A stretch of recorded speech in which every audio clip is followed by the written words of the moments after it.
দ্রুত সময়ের মধ্যে আইন শৃঙ্খলার পরিবেশ যাতে সম্পূর্ণভাবে ঠিক থাকে, মানুষের জননিরাপত্তাটা নিশ্চিত হয়, এবং আমরা যেহেতু একটা জরুরি পরিস্থিতিতে আছি, দেশ পুনর্গঠন করা লাগতেছে, সেজন্য আমরা সেনাবাহিনীকে এই ক্ষমতাটি দেওয়া হয়েছে এবং সেটা কেবল 2 মাসের জন্য। এবং আমরা মূলত এই সময়টার মধ্যে আমাদের যে পুলিশ বাহিনীটা আছে সেটাকে সম্পূর্ণভাবে রিফর্ম করে আরও শক্তিশালী করে মানুষের আস্থার জায়গায় নিয়ে এসে তাদেরকে মাঠে ফিরিয়ে নিয়ে আসবো। এই কারণে মূলত এই সিদ্ধান্তটি নেওয়া হয়েছে। আপনাদের যদি চলচ্চিত্র নিয়ে আর কোনো প্রশ্ন থাকে তাহলে, আর না হলে আমরা আজকে সংবাদ সম্মেলন শেষ করতে পারি।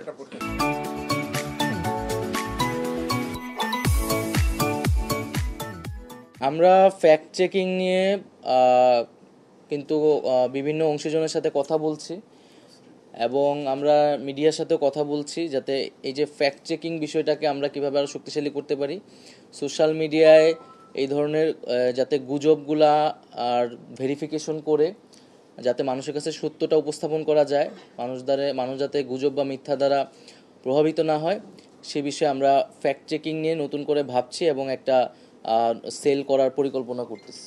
বিগত রেজিমেও যে সেন্সর বোর্ডটি এবছর গঠন করা হয়েছিল সেটিও কিন্তু 1963 সালের যে আইন, সেই আইন অনুযায়ী করা হয়েছিল, যেহেতু গ্যাজেটের বিধিমালা ছিল না। ফলে সেই ধারাবাহিকতায় সেটাকে অনুসরণ করেই আপাতকালীন সময়ে সিনেমার জগতে যাতে আর্থিক ক্ষতি না আসে ব্যবসায়ীদের, এই কারণে একটা আপাতকালীন আমরা সেন্সর বোর্ড তৈরি করেছিলাম। কিন্তু আমরা দেখতে পাচ্ছি যে যেহেতু 2023 সালে একটি আইন হয়ে গিয়েছে গ্যাজেট, এবং এই আইনটি নিয়ে আমরা আজকের মিটিংয়ে দীর্ঘ পর্যালোচনা আলোচনা করেছি।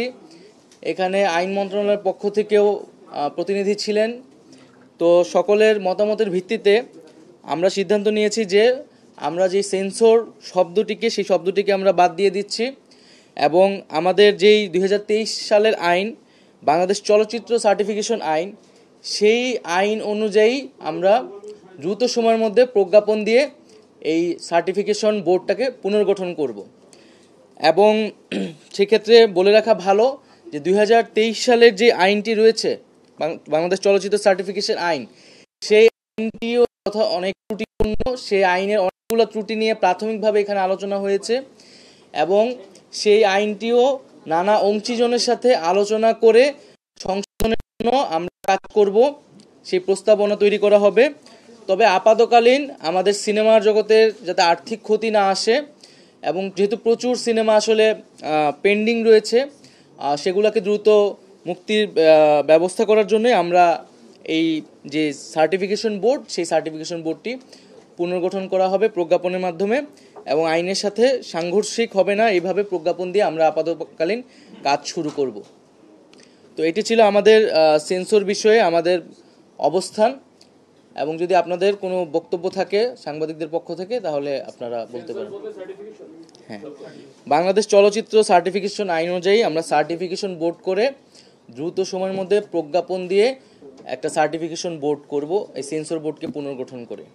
কারণ হচ্ছে এটা আমাদের চলচ্চিত্র জগতের যারা আছেন তারা দীর্ঘদিন ধরেই সেন্সরশিপের বিরুদ্ধে কথা বলে আসতেছিলেন, এবং এই তাদের এক ধরনের অ্যাক্টিভিজমের ফলে কিন্তু এই যে সার্টিফিকেশন আইনের কথা ভাবা হয়েছিল বিগত রেজিমে, যদিও এই আইনটিতে অনেক ত্রুটি রয়েছে এবং এমন অনেক ধারা রয়েছে যেটা অনেকটা সেন্সরশিপের মতোই।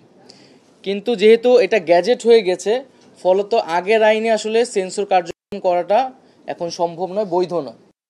ফলে আমরা এই নতুন আইন অনুযায়ী আপাতকালীন সিনেমার ছবি মূল্যায়নের কাজগুলো, সেই কাজগুলো আমরা চলমান রাখবো।